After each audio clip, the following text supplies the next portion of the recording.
Ni mu myaka mike cyane ishize iyo havugwaga ibihugu byari bihagaze inyuma ya Perezida Felix Antoine Tshisekedi Chilombo mu rwego rwa diplomasi ku kibazo cy'intambara mu burasirazuba bw'igihugu cya Repubulika Iharanira Demokarasi ya Kongo.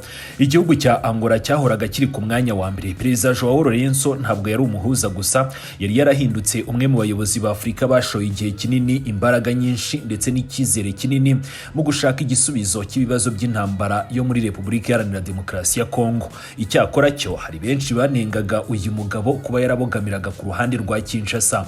Nk'ubwo ngubwo niwe wayoboye ibiganiro bya Rwanda, niwe wakiriye inshuro nyinshi Perezida Felix Antoine Tshisekedi Chilombo mu mpera z'umwaka ushize ndetse no mu ntangiriro z'uyu mwaka. Niwe wahurije hamwe impande zitandukanye zirebwa n'iki kibazo, ni nawe wari witeguye kuyobora ibiganiro bikomeye byari biteganyijwe ko bizahuriza hamwe abanyekongo ubwabo kugira ngo baganire ku hazaza h'igihugu cyabo. Ariko uyu munsi ibintu bisa n'ibyatangiye gusubira irudubi cyangwa se guhinduka. Ni mu gihe i Rome muri Togo habereye inama y'abahuza ku bibazo by'akarere k'ibiyaga bigari, Angola ntabwo yigeze yitabira, kandi bigaragara neza ko Angola ari cyo gihugu cyazaga ku mwanya wa mbere mu bari batumiwe. Kandi bibaye inyuma y'andi makuru yakomeje kujya hanze yemeza ko Rwanda yamaze kwikura mu mushinga wo guhuza ibiganiro by'abanyekongo byagombaga kubera i Kinshasa. Ese byagenze bite hagati y'izi nshuti z'akadasohoka? Kuki Angola isa n'iri kugenda yitandukanya n'ubutegetsi bwa Chilombo? Ese koko Kinshasa na Rwanda baba batangiye gushwana? Niba ari byo, ni izihe ngaruka bishobora kugira ku rugendo rw'amahoro muri Repubulika Iharanira Demokarasi ya Kongo? Ni muri aka kanya tugiye kurebera hamwe imwe mu nkuru ishobora kuba irimo guhindura byinshi muri diplomasi ya Afurika yo hagati. Reba hasi yanditse subscribe 5/5 tujye dukomeza kubana mu makuru atandukanye. Kuva ikibazo cya FCM Ventura cyafata intera, Angola yabaye igihugu cyari gifite uruhare rukomeye cyane, kandi na Angola yabaye hafi cyane Perezida Felix Antoine Tshisekedi Chilombo. Perezida Joao Lourenço yashyize imbaraga nyinshi mu biganiro by'amahoro. Rwanda yakiriye inama nyinshi, yakomeje gushyigikira inzira ya diplomasi, kenshi yabonwaga nk'umufatanyabikorwa wa hafi wa Perezida Tshisekedi. Ni nayo mpamvu benshi batunguwe no kubona Angola noneho yatangiye kugenda ihunga uyu mugabo Tshisekedi. Ni mu minsi mike cyane ishize, by'umwihariko kuva ku munsi w'ejo, nibwo amakuru yatangiye kujya hanze avuga ko Angola itazitabira ibiganiro byagombaga kubera i Kinshasa bigahuza abanyekongo ubwabo, ndetse byari biteganyijwe ko nyuma y'uko Tshisekedi yanze ko abahagarariye amadini muri Repubulika Iharanira Demokarasi ya Kongo karibo bayobora ibyo biganiro, Tshisekedi yifuzaga ko Angola ariyo iba umuhuza ndetse ikazanayobora ibyo biganiro. Gusa byamaze kumenyekana ko Angola ishaka kutazagira uruhare muri ibyo biganiro. Amakuru yatanzwe n'abegereye iyi dosiye aravuga ko Rwanda yafashe icyo cyemezo ni nyuma yo kubona ko ibyo Kinshasa yari yarijeje Angola yanze kubyubahiriza. Umwe mu badiplomate bakomeye cyane Angola yagize ati, ndetse na nyuma yo gutsinda Jonas Savimbi ku rugamba, twebwe nka Angola twahisemo inzira y'ibiganiro. Uburambe rero twebwe tubifitemo bwerekana ko amahoro arambye ava mu biganiro bifunguye hagati y'impande zose. Ariko Tshisekedi biragaragara neza ko ashaka kugora inzira y'ibiganiro. Aya magambo aragaragaza ko Angola itumva neza uburyo Kinshasa ishaka gukemuramo ikibazo, ndetse hari n'amakuru yagiye hanze nubwo kuyemeza aka kanya bitapfa kwizerwa, ariko avuga ko Angola yarakajwe cyane no kuba Tshisekedi yaratangiye gukura mu biganiro byagombaga guhuriza hamwe abanyekongo. Bamwe mu bakomeye muri ibyo biganiro, by'umwihariko batavuga rumwe n'ubutegetsi ndetse n'abo mu burasirazuba, bivugwa ko Tshisekedi atifuza kwicarana ku meza na Joseph Kabila ndetse n'abarwanyi ba FCM Ventura kubera ko abashinja ibyaha bitandukanye. Nk'aho ibyo bidahagije, kuri iki cyumweru tariki ya 7 Kamena 2026 habereye i Rome muri Togo inama y'isuzuma ry'uruhare rw'umuryango wa Afurika yunze ubumwe mu gukemura ikibazo cya Kongo n'akarere k'ibiyaga bigari. Iyo nama yahuje abahuza batandukanye n'ibihugu bitandukanye bifite uruhare mu gukemura iki kibazo.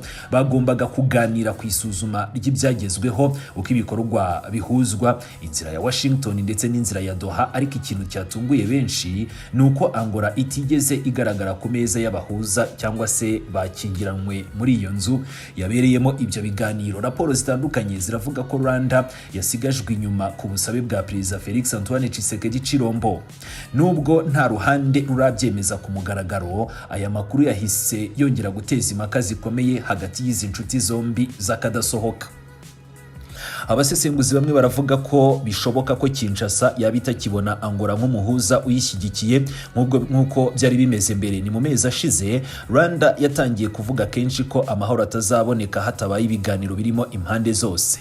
Ibi rero bishobora kuba bitarakiriwe neza n'ubutegetsi bwa Kinshasa bwo bushaka gukemura ikibazo mu nzira za gisirikare. Hari kandi n'ababona ko kuba Angola yarahisemo kwikura mu biganiro by'abanyekongo ko bishobora kuba byararushijeho kongera umwuka mubi. Nta ruhande kugera muri aka kanya ruremeza aya makuru. Ni ukuvuga ko Angola ntabwo irasohora itangazo ku mugaragaro ivuga ko yamaze gushwana n'ubutegetsi bwa Kinshasa cyangwa se ngo yemeze ko kuba ititabiriye ibyo biganiro kari Tshisekedi wabigizemo uruhare, cyangwa se Kongo ngo yemeze ku mugaragaro ko ariyo yabujije Angola kwitabira ibyo biganiro. Ariko iyo usesenguye ibyabaye muri iyi minsi ishize usanga hari ibimenyetso byinshi bituma bamwe batekereza ko umubano hagati y'inshuti z'akadasohoka kwaba watangiye gukonja. Icya mbere ni ukwikura kwa Angola mu biganiro bya Kinshasa. Icya kabiri ni ukutagaragara kwayo mu nama yabereye muri Togo. Naho icya gatatu ni amakuru avuga ko Rwanda itishimiye uburyo Tshisekedi ashaka gukemuramo ikibazo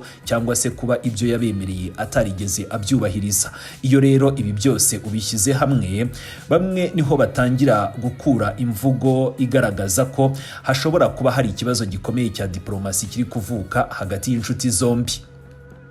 Niba Angola koko irimo kugabanya uruhare rwayo cyangwa se itakibona ibintu kimwe na Kinshasa, bishobora kugira ingaruka zikomeye cyane muri diplomasi. Mbere na mbere Kongo ishobora gutakaza umwe mu bafatanyabikorwa bakomeye yari ifite mu karere. Icya kabiri, inzira y'ibiganiro ishobora guhura n'imbogamizi nshya. Naho icya gatatu, abahuza bashya bashobora gusabwa kuza gusimbura uruhare rwa Angola yari ifite. Ni mu gihe icya kane bishobora gutuma ibindi bihugu byo mu karere bitangira kwisubiraho ni ku myumvire byari bifite kuri iki kibazo. Murabizi neza ko ibihugu twavuga ko byatangiye gucikamo kabiri. Hari abagaragaza rwose ko M23 ifite impamvu, ariko kandi hari n'abari ku ruhande rwa Tshisekedi. Ariko kandi niba bo ku ruhande rwa Tshisekedi batangiye gushwana, bishobora gutuma dukomeza kubona n'ubundi izindi mpinduka ku ruhande rwa Kinshasa. Ni mu myaka mike cyane ishize byari bigoye gutekereza ko Angola itagaragara ku ruhande rwa diplomasi ya Kongo, ariko uyu munsi ibintu birasa n'ibyatangiye guhinduka. Rwanda yamaze kwikura mu biganiro byagombaga guhuza abanyekongo, none yongeye no kubura ku meza y'abahuza i Rome. Nubwo nta tangazo rivuga ko Angola na Kongo bashwanye rirajya hanze, ibikorwa birimo kugaragara biratuma benshi bibaza niba umubano wari usanzwe hagati ya Joao Lourenço na Perezida Tshisekedi utarimo kugenda ucika intege. Niba koko ari uko bimeze, ntabwo ari ikibazo cya diplomasi gusa, ni ikibazo gishobora kugira ingaruka ku rugendo rwose rw'amahoro muri Repubulika Iharanira Demokarasi ya Kongo, kuko iyo igihugu cyari umuhuza mukuru gitangiye gutera intambwe isubira inyuma, ikibazo kiba kitari cyo ku rugamba gusa, ahubwo kiba cyageze no ku rwego rwa diplomasi. Kandi uko ibintu bihagaze uyu munsi, ikibazo abantu benshi bakomeje kwibaza ni kimwe gusa: ese Angola yamaze kurambirwa Felix Tshisekedi, cyangwa se ni intangiriro y'igihe gishya cy'umubano mubi hagati ya Rwanda na Kinshasa? Aha, icyo gisubizo gishobora kugaragara mu minsi iri imbere.